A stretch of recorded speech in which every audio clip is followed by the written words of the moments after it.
So, ito po yung IR number 12085. Sliding doors. Sira po yung tarpaulin. Bali na idikit na po siya. Ayan po. Ito po. Nadikit na po.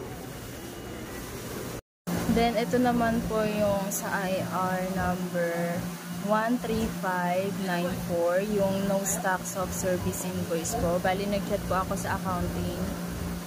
Nagpa-follow up ako since yung pad na pinadala po sa akin last time is kulang po. Then, as per accounting Jane po, pinapagawa pa daw po yung aming service invoice. Kaya hindi po kami mapadalhan po. Then, ito naman po yung sa IR number 11501. Bale, ito po yung mga tear-away product po and mga other brand. Bale, din-display na lang po namin sila. Then, ito naman po yung IR number 11987, yung for non-compliance po.